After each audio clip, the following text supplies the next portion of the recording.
मंगलम कुंद कुंदाद्यो जैन धर्मोस्तु मंगलम सर्वमंगल मांगल्यम सर्वकल्याणकारकम प्रधानम सर्वधर्मानां जैनम जयतु शासनम जैनम जयतु शासनम।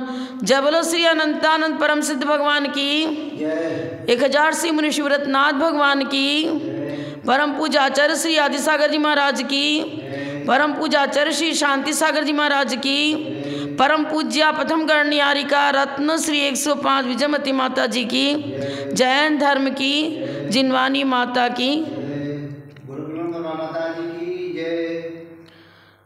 श्री आदि सूर्य कुल दीपिका गणनी प्रथम महान महावीर कीर्ति गुरुदेव की प्रतिमूर्ति समय आप निष्कलंक हर गुण अमल निरतिचार व्रतपाल धर्म ध्वजा गणनी प्रथम नमो तुम्हें हर श्वास नमो तुम्हें हर श्वास।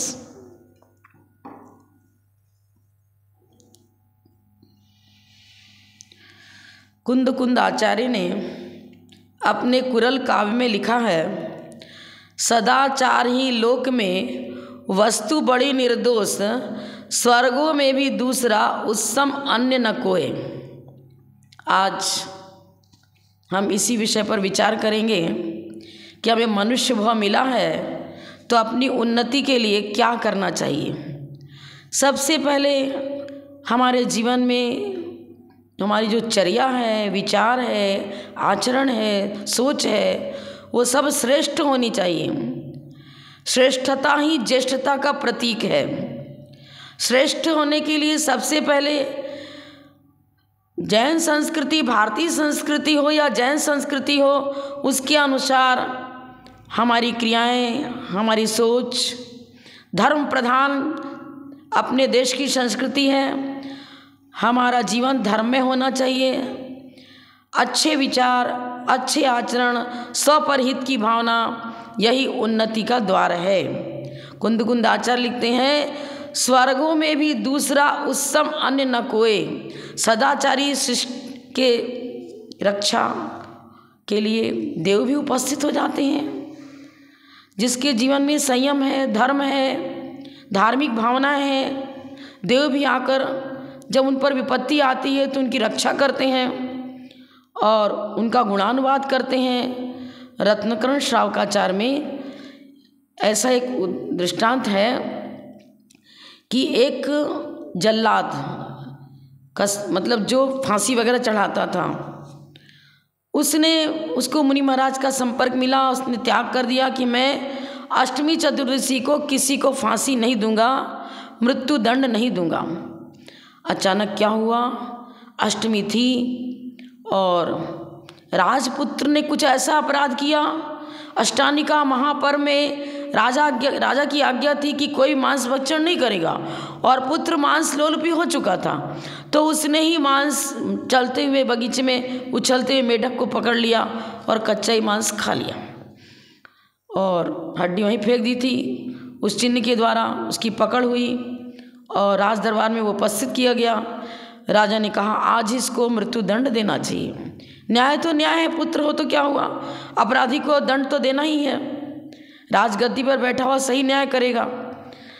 जब उसको बुलाया गया, जल्लाद को फांसी देनी है राजपुत्र को, वो कहता है नहीं, आज तो अष्टमी है, मैं किसी प्रकार नहीं सजा दूंगा, इस प्रकार का ये काम नहीं करूँगा। तो घर में उसने अपनी पत्नी को कह दिया, देखो लोग आएंगे तो कह देना है ही नहीं यहाँ पर, वो तो बाहर गया। लेकिन पत्नी लोभ में थी, उसने कहा, इशारे से तो कह दिया अंदर है, क्योंकि जानती थी सोना चांदी बहुत कुछ मिलेगा, धन संपत्ति मिलेगी। इसलिए उसने इशारा किया। पुलिस पहुँचती है उस अंदर अंतः कक्ष में और उसको पकड़ के कहती है, नहीं, राजा आज्ञा का पालन करना ही है तेरे को। ने कहा, मैं नहीं करूँगा किसी तरह से, राजा आज्ञा का उल्लंघन। राजा कुपित होता है और कहता है, इस पुत्र को और उस जल्लाद को दोनों को पोटली में बांध कर समुद्र में डाल दो। हुआ इसी प्रकार। कर्मचारी गए, बांध चांद कर उसको ले गए और समुद्र में पटक दिया। राजपुत्र तो डूब गया, लेकिन जल्लाद जो निरंतर हिंसा करता था, देखिए उसने अपने व्रतों का पालन किया, नियम का पालन किया।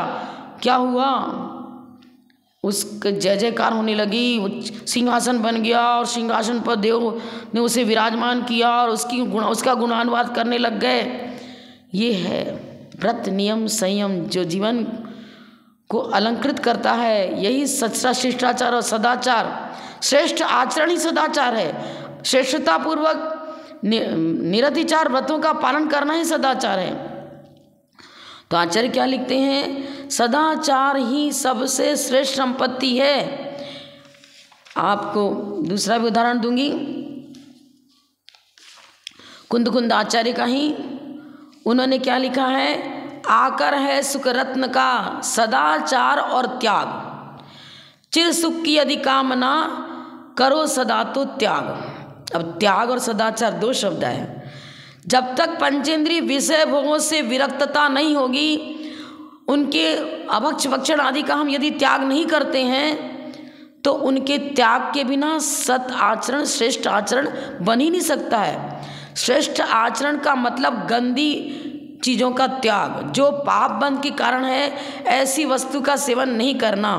व्रत नियम संयम के द्वारा अपने जीवन को जब तक हम त्याग में नहीं बनाएंगे, संयम ग्रहण नहीं करेंगे, तब तक सदाचार की उच्चता भी हमें प्राप्त नहीं हो सकती। एक हकीम था, लुकमान हकीम। उसने क्या किया, उस वृद्धावस्था आ गई थी। अब उसने अपने पुत्र को बुलाया, मरणासन अपने बिस्तर पर पड़ा था। उसने अपने पुत्र को बुलाया और कहा, देखो एक काम करो, जहाँ हम पूजन करते हैं वहाँ जाओ और धूप दान से एक मुट्ठी चंदन का चूरा ले आना। धूपदान के पास में जो चंदन का चूरा रखा है हवन के लिए, एक मुट्ठी में चंदन का चूरा लेना और दूसरे मुट्ठी में कोयले का चूरा भरकर लेकर आ जाओ। पुत्र ने आज्ञा का पालन किया, आ गया। फिर इशारे से कहा, देखो कोई ज़रूरत नहीं, फेंक दो इसको, दोनों मुट्ठियों में से जो भी तुम्हारे पास है फेंक दो। फेंक दिया। पुत्र से पूछा इशारे से, बताओ अभी तुम्हारी मुट्ठी में क्या है? पिताजी मेरी मुट्ठी तो खाली है। उसने कहा, नहीं, तुम्हारा उत्तर गलत है, ध्यान से देखो। हथेली पर गौर से उसने देखा, अरे जिसमें चंदन का चूरा था उस हथेली से सुगंध आ रही थी, और जिसमें कोयले का चूरा रख रखा था वो हथेली तो काली हो रही थी। उसने बताया, मेरे एक हाथ में तो कालिक है, एक हाथ में सुगंध आ रही है। अब लुकमान ने कहा, देखो मैंने इसलिए ऐसा करवाया आपसे, आप समझो विषय को। बेटा, सदाचार से जीवन चंदन के समान सुरभित होता है, सुगंधित होता है, कीर्तिमान होता है, उज्जवल बनता है, और दुराचार से कोयले के समान अपकीर्ति और दुख की वृद्धि होती है। कोयले के समान कालिश कैसे आता है? दुराचार से। बंधुओं, गुरुजनों की छत्र छाया जीवन में सदाचार शिष्टाचार को जन्म देती है। सदाचार ही वो ऑक्सीजन है जिससे हमें हमारे द्रव प्राण और भाव प्राण दोनों की रक्षा होती है। भाव प्राण मतलब रत्नत्रय।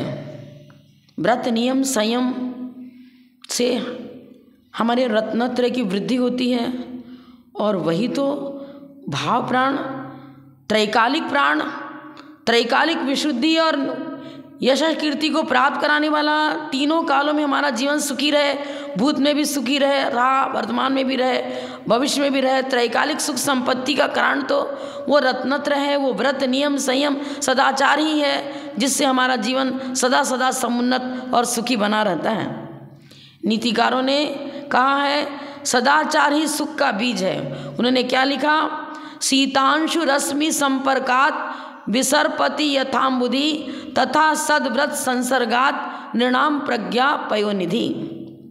चंद्रमा की किरणों के संपर्क से जिस प्रकार समुद्र वृद्धिंगत होता है, उत्ताल लहरें उसमें उठती हैं पूर्णिमा के दिन, उसी प्रकार सदाचार से मनुष्य में प्रज्ञा रूपी सागर उमड़ता है, वृद्धिंगत होता है, कीर्ति होती है, सर्वत्र उसका यश होता है, और भव में सुख सामग्री उसे इष्ट वस्तु की प्राप्ति प्राप्त होती रहती है और निकट भव में स्थायी सुख को भी वो प्राप्त कर लेता है। पर सदाचार का क्षेत्र बड़ा विस्तृत है। कहते किसे है सदाचार?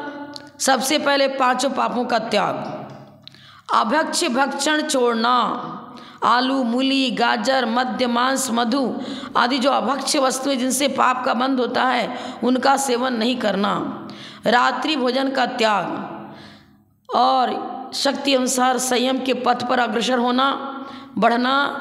जिस प्रकार फिल्टर्ड मशीन गंदे जल को भी स्वच्छ और पेय बना देती है, उसी प्रकार जिन शासन में वर्णित संयम से, चारित्र से, सदाचार से हमारा गंदला जीवन भी, पाप में जीवन भी विशुद्धतर बनता चला जाता है और स्थायी सुख की ओर हम बढ़ते चले जाते हैं। दुख दारिद्र जीवन से चला जाता है, रोग शोक आदि व्याधि भी नहीं आती। मैं आपको गुरु भक्ति के उदाहरण में जो सदाचार को महत्व देता है वो गुरुओं की छत्र छाया में अपने जीवन को निकालता है। हमने इच्चलकरंजी चातुर्मास किया था, महाराष्ट्र में इच्चलकरंजी है। गढ़नी आर्यिका विजयमती माता जी के संगस्त में एक आर्यिका थी, तो वहाँ पर दीपचंद जी एक व्यक्ति हैं, श्रावक, बड़े श्रद्धालु, कोई भी काम करता हो सब करती, समाज में भी धर्म की प्रभावना हेतु निरंतर प्रयत्नशील रहते और गुरु आज्ञा का पालन करना उनका मुख्य कर्तव्य था। कहीं भी कहीं क्षेत्र की वंदना के लिए जाना है, समय सीकर जाना है, तो कहते चलो आप सब चलो, हम सबके लिए भोजन तैयार करके रखेंगे, आप वंदना करके आना, हम सबको खिलाएंगे, फिर दूसरे दिन हम कर लेंगे वंदना, कोई बात नहीं, आप सब चलो। विधान हो रहा है, थाली लगाना, द्रव्य की सामग्री तैयार करके देना और सारी सेवा जो धार्मिक कार्य हैं उनमें आगे से आगे सेवा के लिए उपस्थित रहना। एक बार 2-4 बार ऐसे होता था कि जहाँ हम लोग शौच को जाते तो सफाई करने वाला नहीं आया। अब उनको खबर किया गया कि भैया क्यों हुआ, आना बुलाना चाहिए उसे। उन्होंने कहा कोई चिंता नहीं, अपनी दुकान पर दूसरे को बिठाया, आ गए, तौलिया लपेटी और स्वयं साफ करके जाइए माता जी सफाई हो गई। अरे माता जी को पता चला ये ऐसा करता है, कह रही ऐसा न किया कर तू, ये तो मैं नहीं अच्छा नहीं समझती आपके लिए, आप जैसे व्यक्ति ये ऐसा काम करें ये तो हमारे लिए शोभनीय नहीं है। अरे माता जी आप समझो, मैं जो करता हूँ मैं मेरी उन्नति का कारण है, मेरे सुख का कारण है। अपने पुत्र की बेटा का, छोटे छोटे बालकों का तो मलमूत्र साफ किया ही किया और गुरुओं का कार्य है तो क्या हो गया, इसमें क्या बात है। अरे नहीं ये तो मैं सही नहीं चाहती। उन्होंने कहा माता जी मेरे घर में कभी औषधि आई नहीं, घर में किसी का सिर दर्द भी नहीं, जुकाम भी नहीं, कोई बीमारी नहीं और सब प्रकार से समृद्धि है, सुख साता है। और मैं चैलेंज देता हूँ कि मेरे घर में ना बीमारी आई ना आएगी। वैयावृत्त एक ऐसा धर्म है जिससे जीवन में हमेशा सुख साता बना रहता है, दुख दारिद्र आता ही नहीं है। और तो और मेरी पुत्रियाँ हर प्रकार से सब कला में निपुण हैं, वो भी हमारे लिए इसी प्रकार जैसी हमारी चर्या, घर में सब इसी प्रकार सेवा भाव में लगे रहते हैं। तो मेरी लड़की अच्छे से अच्छे धनाढ़ घर में पहुंची और बिना मांगे कोई प्रयास नहीं करना पड़ा। अपने आप लोग आकर कहते अपनी पुत्री को मेरे दे दो, मेरे को दे दो, कुछ मत देना, धन संपत्ति नहीं चाहिए, बस बेटी दे दो। सब सुखी हैं, ससुराल गई वो भी सुखी हैं, यहाँ है वो भी सुखी।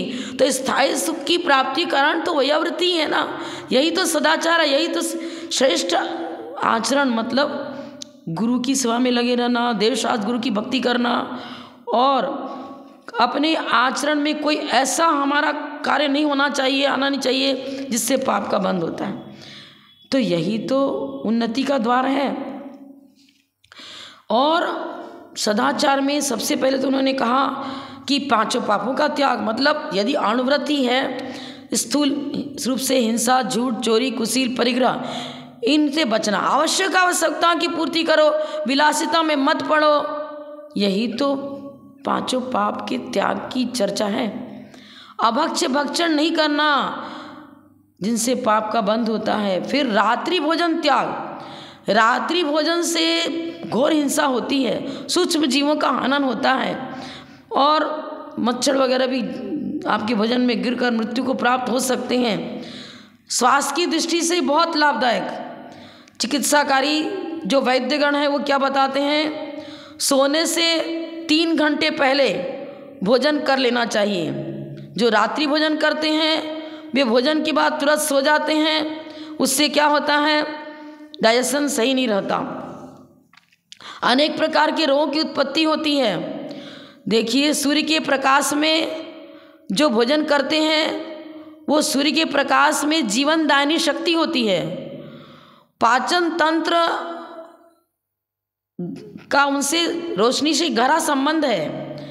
सूर्य का प्रकाश पाकर जैसे कमल खिल जाता है और सूर्य के अस्त होने पर वो सिकुड़ जाता है, ठीक उसी प्रकार सूर्य के प्रकाश में उनकी उष्ण किरणों के द्वारा हमारे पाचन तंत्र की शक्ति बढ़ती है और सूर्यास्त हो जाने के बाद पाचन शक्ति गतिविधि मंदतम होती चली जाती है। उसके कारण डाइजेशन सही नहीं होता, शारीरिक स्वास्थ्य बिगड़ जाता है और सूर्य की रोशनी के रहते हुए यदि भोजन करते हैं तो वो हमारे पाचन तंत्र पर ऐसा प्रभाव डालता है जिससे कभी लीवर खराब ना हो, पाचन क्रिया अच्छी तरह से होवे और सब धातु का निर्माण भी विधिवत होता रहता है और स्वास्थ्य भी वृद्धिंगत होता है, बड़ा बना रहता है। और दूसरी बात है, ये सब तभी होगा जब पंचेंद्रिय विषयों भोगों से हम विरक्त रहेंगे।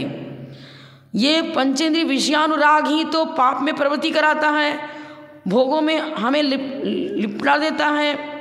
आचार्य कहते हैं, अरे जीवा इंद्रिय, स्पर्शन इंद्रिय, जीवा इंद्रिय कामेंद्रिय है।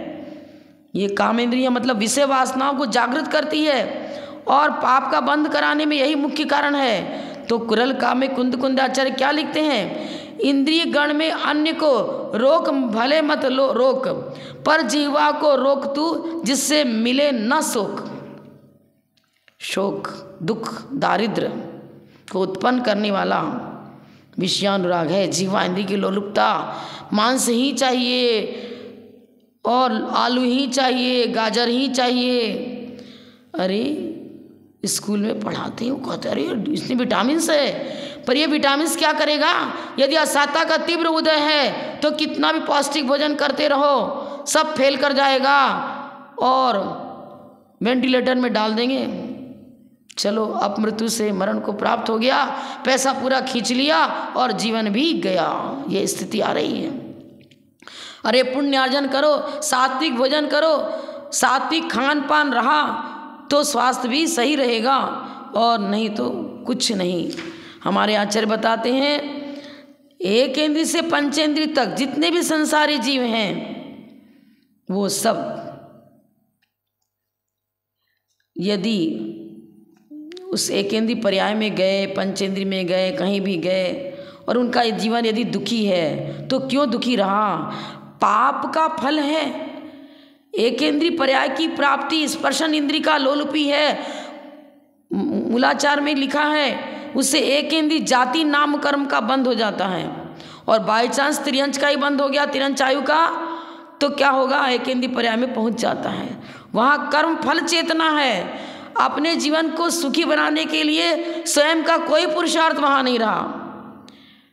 पर निमित्त से यदि काल लब्धि आए तो उसका जीवन सुधर भी जाए। पर निमित्त से मतलब बादाम का पेड़ है, आम का पेड़ है, चावल का वृक्ष है, लौंग का वृक्ष है, उनके द्रव्य, उनसे जो द्रव्य प्राप्त हुआ उसको जिनेंद्र भक्ति में लगाया जा रहा है तो वो एकेंद्रीय भी काय योग से पुण्यार्जन कर लेता है। अब हमारा ये कहना है, बच्चन हमें शक्ति मिली है, आप सब मनुष्य पर्याय को प्राप्त हुए, पंचेंद्रिय पर्याय प्राप्त है, पर वचन का प्रयोग कैसे होना, हित मित प्रिय वचन बोलना, यही सदाचार हमें बताता है। वाणी मिली है तो इसका सदुपयोग करो, दुरुपयोग मत करना। किसी को गाली देना, गाली गलौज, निंदा करना, गुरु की निंदा कर जाते हैं। 13 पंथ 20 पंथ के व्यामों में पढ़ करके एक दूसरे की निंदा करने लाते हैं। पीछे कमंडलधारी निर्गंध साधुओं की भी निंदा करना नहीं छोड़ते हैं, उनके प्रति भी घृणा का भाव रख लेते हैं। ये सब क्या है, दीर्घ संसार का प्रतीक। दीर्घकाल तक दुखी जीवन बनाने का ये आप उपक्रम कर रहे हो। वचन शक्ति मिली है तो भगवान का गुणानुवाद करो, स्तुति करो, पूजन करो, भक्ति करो, किसी की निंदा भूल कर भी मत करना। अकलंक देव स्वामी ने राजवार्तिक में लिखा है, मुनि निंदा घोर पाप के बंध का कारण है। किसी मुनि के पीठ का मांस नोच कर खाने पर अपने मुंह से नोच लिया, उसका जितना पाप होता है उतना ही पाप मुनि निंदा का भी होता है। माने मनुष्य पर्याय मिली है तो अपने वचनों को भी संभाले। हित मित प्रिय, हितकारी, फिर मित, उसके बाद प्रिय। पहले प्रिय नहीं, अरे प्रिय वचन बोल करके तो लोग ठगते हैं। ठग करके पहले तो प्रिय मित्र बन करके गहरी मित्रता कर लेंगे और फिर एक साथ डकैती डालते हैं और भाग जाते हैं। ये है, इसलिए हित सबसे पहले होना। एक का अंक है तो आगे रखा हुआ जीरो काम करेगा, और एक का अंक नहीं है तो आगे का रखा जीरो कोई काम नहीं करेगा। हित पूर्वक मित और हित मित पूर्वक प्रिय। बेटा यदि मांस खा रहा है पर पुत्र तो बहुत प्रिय होता है सबके लिए। अब इसको तो कहते हैं तो मानता नहीं है, तो डांट भी नहीं सकते, कुछ कह नहीं सकते। नहीं, कठोर वचन के द्वारा भी हमें उसके जीवन को पाप से बचाएंगे, उसके आचरण को सुधारेंगे। वहाँ कठोरता भी धर्म का अंग है। अगर उसका ही पीठ ठोकते रहा, बेटा बेटा तो सही है, कोई बात नहीं है, सब लोग कर रहे हैं, अब इसने भी कर लिया, क्या हुआ, ऐसा नहीं। पाप का पोषण भूल करके भी नहीं करना। अभी हमने बताया ना कि जल्लाद की रक्षा देवों ने करी, क्यों? उसके पास हितैषी तत्व था, वो व्रत नियम संयम से अलंकृत था। यथायोग अपनी पर्याय के अनुसार उसने जो व्रत पालन किया उसका वो अच्छी तरह पालन भी कर रहा था। तो हमारे आचार्य यही बताते हैं कि हम पांचों इंद्रिय के लोलपी न बने, विषय वासनाओं में पड़ करके निरंतर पाप बंध में लगे रहते हैं। साथ से पुण्य का अर्जन करें, पाप से निरंतर बचने का प्रयास करें। यही सही सदाचार है, यही शिष्टाचार है, और मानवता भी यही है। मानवता नहीं तो मनुष्य होकर के भी तुमने क्या किया? मनुष्य होकर के राक्षसी प्रवृत्ति हो रही है, नारकी प्रवृत्ति हो रही है। नारकी निरंतर लड़ते रहते हैं, झगड़ते रहते हैं, और मनुष्य होकर के हम भी धन संपत्ति के लिए, अपने विषय वासनाओं की पूर्ति के लिए निरंतर लड़ रहे हैं। तो मनुष्य होकर के भी वह तो नारकी वध जीवन जी रहा है। उस जीवन से क्या प्रयोजन? इसलिए कुरल का में कुंदाचार्य ने लिखा है, अरे सदाचार ही अपनी बड़ी संपत्ति है, सदाचार ही लोक में वस्तु बड़ी निर्दोष, स्वर्गों से में भी दूसरा उस सम अन्य न कोई। सदाचार मनुष्य के जीवन को ऊपर उठाता है। कृष्ण नील कापोत लेशिया ये अशुभ लेशियाएँ हैं। कसाय से अनुरंजित योग प्रवृत्ति को लेशिया कहते हैं। तो कम से कम वैसी कसाय न रखें जो हम कृष्ण नील कापोत लेशिया रूप परिणति को जागृत करें। अशुभ उपयोग की प्रवृत्ति को बनाएं, अशुभ से हटकर शुभ में आने का प्रयास करें। पीत पद्म सुख लेशिया ये हमारे पुण्य बंध में कारण जीवन को पवित्र और पुण्यमय बनाती है। तो सदाचार ही चंदन के समान जीवन को सुगंधित बनाता है, और दुराचार कोयले के समान हमारे जीवन को काला बनाता है, भावी जीवन को दुखी बनाता है, वर्तमान को भी दुखी बनाता है। तो शिष्टाचार और सदाचार ही सबसे बड़ी संपत्ति है। मनुष्य भाव मिला है तो अपने जीवन में अपने जीवन को सदाचार से अलंकृत और शोभित करें। इसी से हमारा जीवन निखरता है, वर्तमान भी सुखी होता है, भविष्य भी सुखी होता है। इतना ही कहकर हम विराम लेते हैं। जब बोलो परम पूज्य प्रथम गणनियारिका रत्न श्री 105 विजयमती माता जी की जय। जैन धर्म की जय।